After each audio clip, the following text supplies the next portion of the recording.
Sirens under frozen skies. Subscribe if you're brave enough to follow the truth into the dark, like this video if you can handle what's coming, and leave a comment if you're ready to question everything you think you know. Because tonight's story doesn't just unfold, it hunts. Welcome. Not to comfort. Not to closure. Welcome to a city where the cold doesn't just freeze rivers. It freezes decisions, hardens fear, and preserves secrets that refuse to stay buried. The night Minneapolis broke was not loud at first. It began with a silence so sharp it felt deliberate. Snow fell in thin, whispering sheets over Hennepin Avenue, coating abandoned buses, boarded storefronts, and the pale glow of streetlights like a shroud. The Mississippi River moved slowly, thick with ice, carrying the sound of cracking beneath its skin, as if the city itself were groaning. Then came the sirens. Not the wild, panicked wail of a single cruiser. These were measured, coordinated. A convoy's cry. Black vans with no markings slid through the streets like predators, headlights off, engines low. Men and women in dark tactical gear stepped out with synchronized precision, rifles slung, faces hidden behind masks that erased identity and emotion alike. Federal agents. By morning, social media would explode with blurry videos, clipped screams, and flashing lights reflected in apartment windows. By noon, politicians would argue. By nightfall, the city would be divided. But right now, in this moment, there was only one thing that mattered. A body lay sprawled on the ice beneath the Franklin Avenue Bridge. The call came in at 2:17 a.m. A jogger, breath fogging the air, had seen a shape too dark to be shadow, too still to be human, until it was. Police sealed off the riverbank with yellow tape that fluttered like nervous fingers in the wind. Flashlights cut through the falling snow, beams bouncing off frozen water, illuminating what no one wanted to confirm. The victim was a woman in her early 30s. No ID. No phone. Just a thin coat, soaked through, and boots filled with slush. Her hair was matted to her face, frozen in strands that glimmered under the lights like broken glass.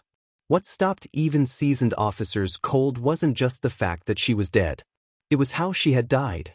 No gunshot wounds. No stab wounds. No obvious trauma.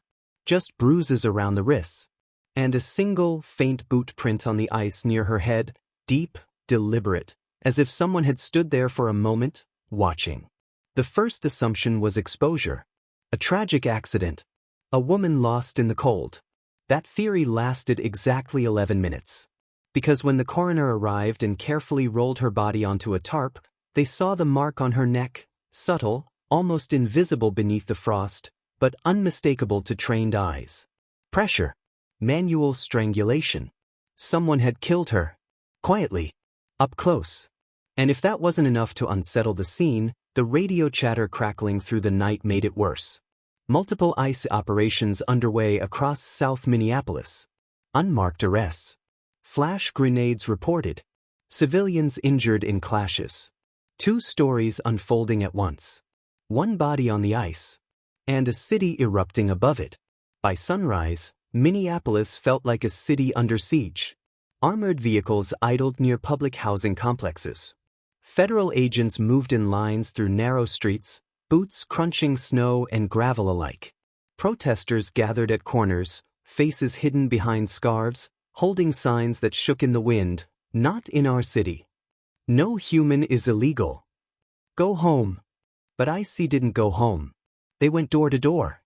Inside a third-floor apartment overlooking Lake Street, a man named Carlos Vega watched the chaos from behind his blinds.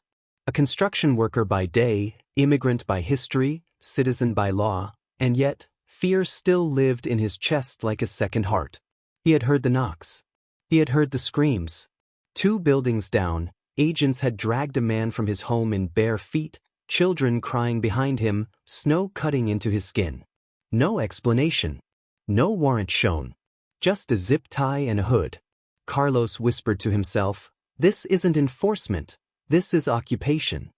He didn't know that just hours earlier, a woman had died beneath a bridge less than a mile from his window. And he didn't know that the key to her death might already be standing among the chaos. At headquarters, Detective Mara Klein stood over a grainy photo pulled from a nearby traffic camera.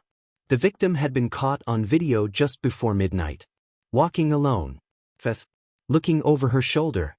Her hands were clenched, shoulders hunched against more than the cold.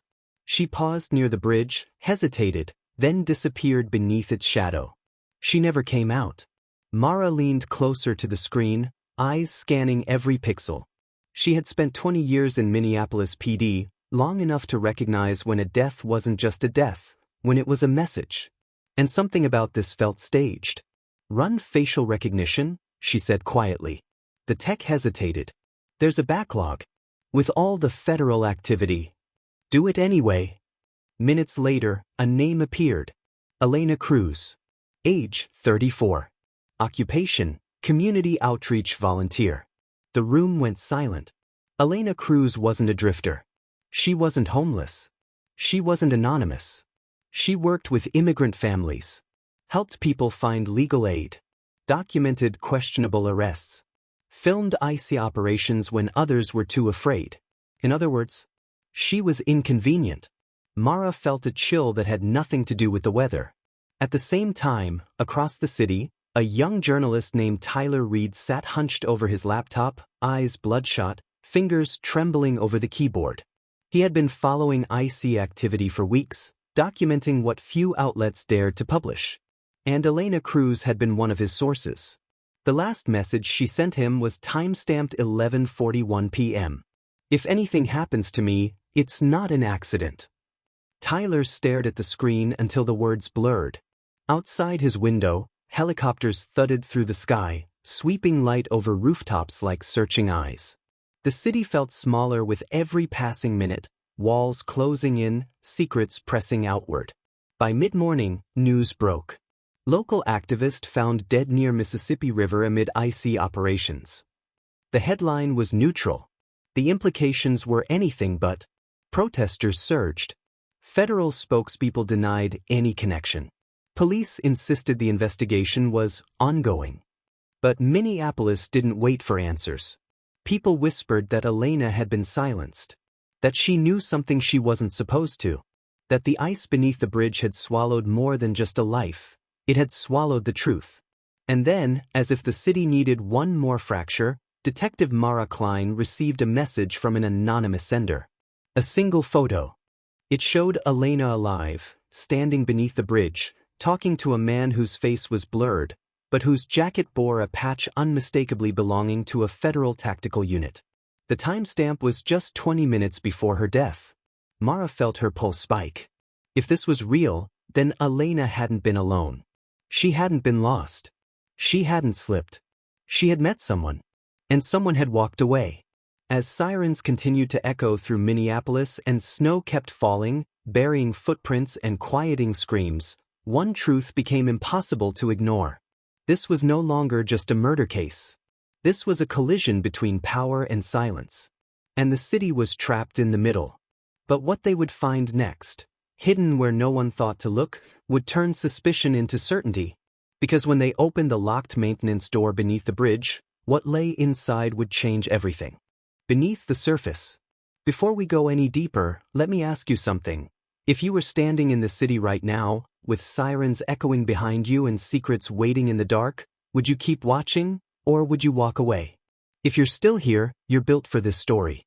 And if you want more real crime stories that don't blink, don't look away, and don't sugarcoat the truth, this is the moment to hit subscribe, because what you're about to hear only gets darker from here.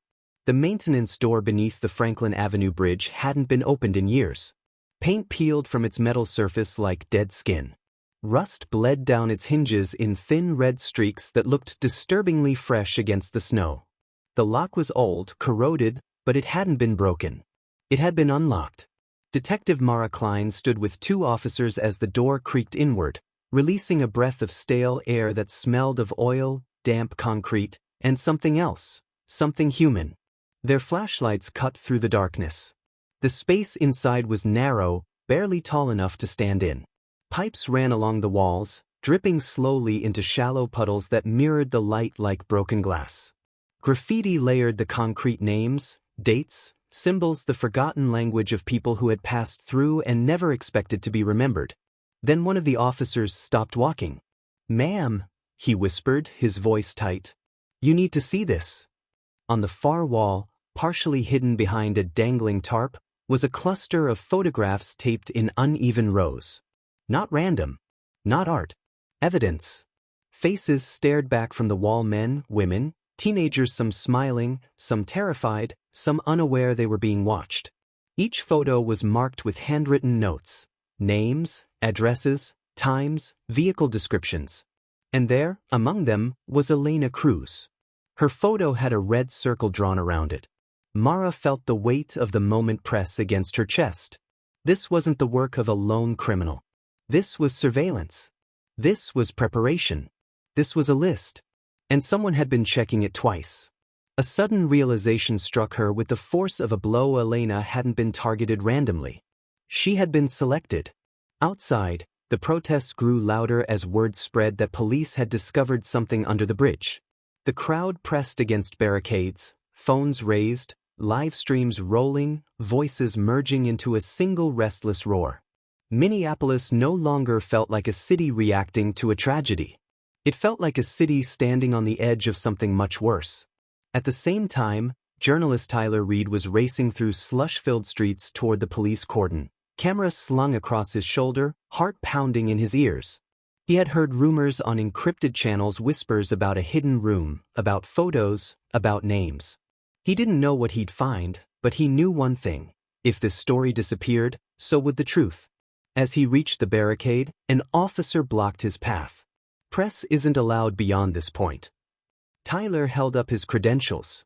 "People deserve to know what's happening. Someone was murdered." The officer's jaw tightened. "And we're trying to make sure no one else is." That sentence followed Tyler like a shadow as he backed away. No one else. It wasn't a reassurance. It was a warning. Inside headquarters, analysts began cross-referencing the faces on the wall with public records, immigration databases, social media accounts. A pattern emerged, and it was terrifying in its precision. Every person on that wall had either spoken out against ICE operations or helped someone who did. Advocates, volunteers, journalists, lawyers, voices. The list wasn't tracking criminals. It was tracking resistance. If that realization just sent a chill down your spine, you're not alone, and if you think stories like this should never be buried, tap like right now so this reaches people who need to hear it. Every like tells the algorithm this story matters. Mara stared at the data glowing on her screen, eyes burning from hours without blinking. Her instincts screamed that Elena's death was meant to send a message, but to whom? The answer came in the form of a second message. An envelope slid under her office door. No return address. No postage stamp. Inside was a single flash drive and a note written in block letters. "The ice hides more than it shows." Mara plugged the drive into her computer. Video files filled the screen. Footage shot from a distance, shaky, grainy, but undeniable. Unmarked vans. Detentions without explanation. A man struck to the ground while holding his hands up. A woman screaming as her child was pulled from her arms. And then the final clip. Elena Cruz, holding a camera, whispering urgently as she filmed from behind a parked car. "They're not just arresting people," she said. "They're disappearing them. I don't know where they're taking them, but no one is talking about it." The clip ended abruptly as if someone had grabbed the camera from her hands. The room went silent. This wasn't just about one murder anymore. It was about a system operating in the shadows. If this revelation has you questioning everything, pause for a second and comment below. Do you think Elena was killed to protect a secret or to silence a movement? I'm reading every single comment, because this story isn't one-sided, it belongs to all of us. But secrets don't stay buried forever. The city's tension reached a breaking point 2 nights later. A protest turned violent near Lake Street after a group of masked men emerged from an alley and began smashing windows, setting fires, throwing debris at both police and demonstrators alike. Chaos erupted. Tear gas filled the air. People scattered in panic. In the confusion, a young protester named Jamal Lewis vanished. No arrest record. No hospital admission. No trace. Just another name, waiting to be added to a wall. Tyler Reed followed the trail, digging through phone footage, interviewing witnesses, stitching together fragments of a night designed to erase itself. One video showed Jamal being forced into an unmarked van, the same type Elena had filmed weeks earlier. And parked just behind it? A federal vehicle. This time, the city couldn't pretend not to see. Headlines exploded. Officials denied. But the footage wouldn't lie. If you're still watching right now, you're part of something bigger than entertainment. You're part of uncovering a story that refuses to stay quiet. Subscribe so you don't miss how deep this goes, because the next chapter doesn't just reveal what happened, it exposes who made it happen. Detective Mara Klein stood on the rooftop of headquarters that night, staring out at a city that no longer slept. The snow had stopped falling, but the cold remained, clinging to buildings, streets, and the spaces between people. Her phone buzzed. A text from an unknown number. "You found the wall. But that's just the beginning." She typed back, "Who are you?" 3 dots appeared, then disappeared. The second message arrived. "They are coming for you next." Mara lowered the phone slowly, the weight of the words settling over her like the night itself. Because now she knew the truth. Elena Cruz wasn't just murdered for what she knew. She was murdered for what she was about to prove. And somewhere in Minneapolis, behind locked doors and hidden cameras, someone was already preparing the next move. What Mara would discover next, buried inside a federal data archive, would reveal a name no one expected, and a betrayal that would shake the entire case to its core. The line that was crossed. Before we reach the end of this road, take a breath, and if this story has pulled you in, shaken you, or made you question what you thought you knew, now is the moment to subscribe. Stories like this don't surface by accident, and if you want to stay where truth meets tension, you don't want to miss what comes next. The Federal Data Archive was not meant to be touched by local hands. Rows of humming servers filled a climate-controlled room buried beneath layers of concrete and access codes, a digital vault where information lived without daylight. Detective Mara Klein stood just outside its glass walls, badge still warm in her palm, eyes cold with resolve. She hadn't been invited, but she had been warned. And warnings, she'd learned, were just another form of permission. The technician beside her hesitated before swiping his card. "If they find out."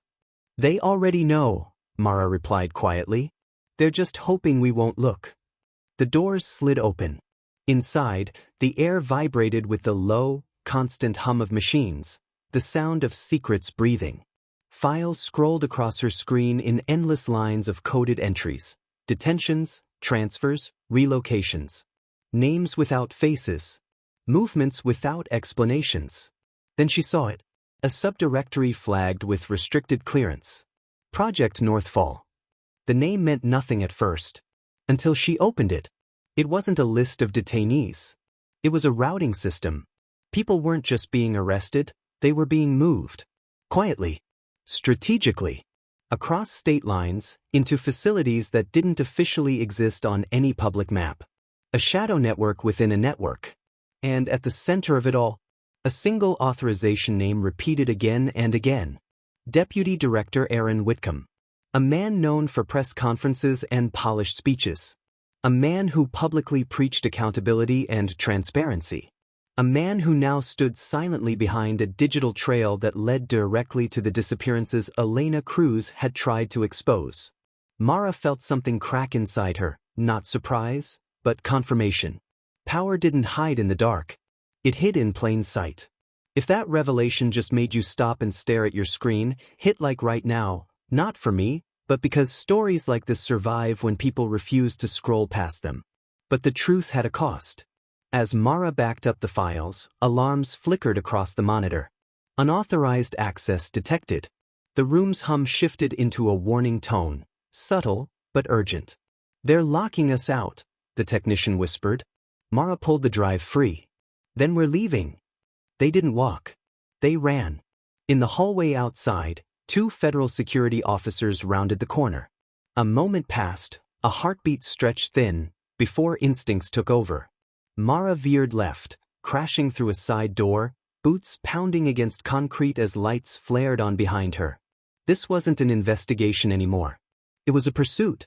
She emerged into the night air, lungs burning, city lights blurring through the cold. Sirens rose somewhere distant, echoing against buildings like a warning the city itself was trying to give her. She disappeared into the streets, with the truth in her pocket and a target on her back. Across the city, journalist Tyler Reed received a message he never expected. A single file. No sender. Just a caption. Finish what she started. Tyler opened it. The documents were undeniable: transfer records, authorization chains, facility coordinates. Proof that people were being erased from the system, relocated without trace, beyond the reach of courts, families, or public accountability. Elena Cruz hadn't been paranoid. She had been right. Tyler's hands trembled as he realized what this meant. Publishing this would expose everything. But it would also put a spotlight on his own back. If you were in his position, would you pre-news channels, social feeds, international outlets? The phrase Project Northfall became synonymous with scandal. Officials scrambled. Statements contradicted each other. Some denied. Others disappeared from public view entirely. Deputy Director Aaron Whitcomb was placed on administrative leave by noon. By evening, he was under federal investigation. The city didn't celebrate. It exhaled. But justice, as Minneapolis was about to learn, doesn't always arrive cleanly. 3 weeks later, a fire broke out at one of the covert facilities listed in the leaked files. No casualties reported. No official explanation offered. The site was declared non-operational and sealed off. Evidence reduced to ash. Mara Klein stood across the street that night, watching smoke curl into the dark sky like a question no one could answer.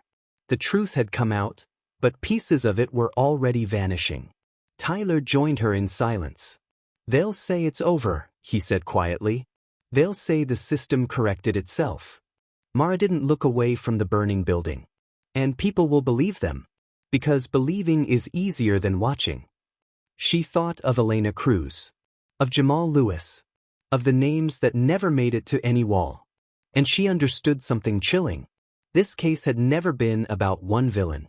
It was about how easily silence could be organized, and how dangerous it was to interrupt it.